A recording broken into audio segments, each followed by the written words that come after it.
Okay. So, we're dealing with algebra, expanding and simplifying brackets, the simple version, and the reason why it's continued is because this is a very important part of expanding and simplifying brackets that a lot of people struggle with. Okay? Now, on the left, we have a question saying expand and simplify x plus 5 in a bracket minus x plus 2 in a bracket. And on the right, we have a question just saying simplify, but all the elements on the right are the same as the ones on the left. So what's the difference? On the left, when we have x plus 5 in a bracket, okay, the minus outside the bracket is not really just a minus. I'm going to expose it as a minus 1. So to solve this, we have to open this bracket of x plus 2 with minus 1. And on the left, the bracket of x plus 5, there's nothing there to open the bracket with. So we just open it as x plus 5. Now to the right, we go minus 1 times x, that's minus x, minus 1 times plus 2, that's minus 2. Now we can collect like terms, x minus x plus 5 minus 2. And so we end up with x minus x, that's 0, so it goes away, or we write it as 0, plus 5 minus 2, that's 3. So our final answer is 3. Now, you may ask, how does that change how we answer the question on the right? There are no brackets, so in this case, the minus only affects x. It doesn't affect plus 2. So we just collect like terms, x minus x plus 5 plus 2. So that's 0 plus 5 plus 2, which is equal to 7. All the same elements changed just by putting the brackets in a different position. Okay?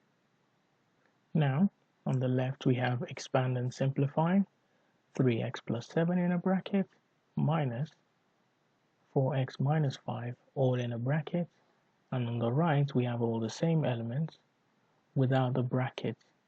So let's expand and simplify the left. On the left we have in brackets 3x plus 7, the minus in front of the bracket, I'm going to expose it as a minus 1, 4x minus 5. Now, there's nothing in front of the bracket here, so we can open that bracket as just what it is, 3x plus 7. But for the second one, we multiply everything in the bracket with minus 1. Minus 1 times 4x, minus 4x, minus 1 times minus 5, that becomes plus 5. We collect like terms, 3x minus 4x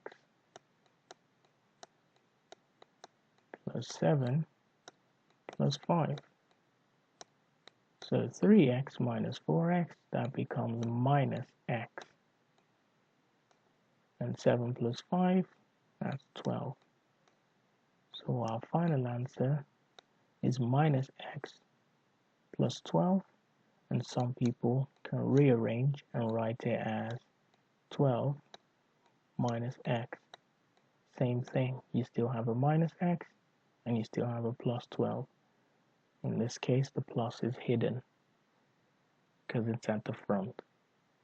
Now, to solve the second problem, we just collect like terms because there's no bracket. So 3x minus 4x plus 7 minus 5. Because the minus in this case doesn't affect 4x and minus 5, it affects only 4x in this case. So the minus 5 stays a minus 5.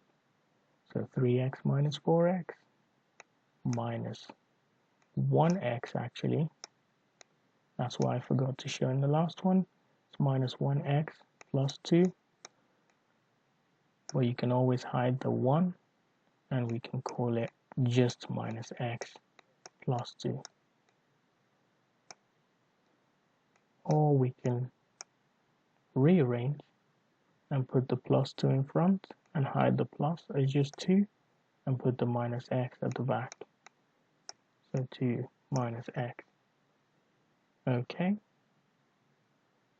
Now, finally, on the left, we have expand and simplify 2n minus 3 in brackets minus in front of a bracket of n plus 7.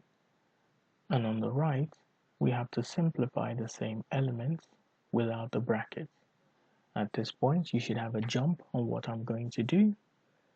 So, I have 2n minus 3 in a bracket, and I expose the minus in front of the bracket as a minus 1, n plus 7. So on the left, there's nothing in front of the bracket, so it can just be opened simply as 2n minus 3. On the right, there's a minus 1 in front, so we multiply everything in the bracket with the minus 1. So minus 1 times n minus n. Minus 1 times plus 7 minus 7. Now we collect like terms, 2n minus n and minus 3 minus 7. 2n minus n, we have n, or you can say 1n. The 1 can be exposed or can stay hidden. And minus 3 minus 7, that's minus 10. Okay? Now, if we move on to the right, 2n minus 3, the minus in this case, because it's not in front of a bracket, only affects n, but it does not affect the plus 7. So we just collect like terms straight away, 2n minus n and minus 3 plus 7. 2n minus n, that's just n, minus 3 plus 7, that's plus 4. Okay, now remember once again, n can be written as 1n, and you see how the final answer changes, and the process as well. Okay, so go through these examples. If some of the stuff here doesn't make sense, it's because this is a series. So you have to go through the series step by step, and by the time you get to this point, you understand everything I've said and how I'm applying different topics from the previous series to be able to solve this question. Okay? Solve as many questions as you can on this type of problems, and you'll be fine. Okay? Thank you very much. You've been listening to the Math Done, and until next time.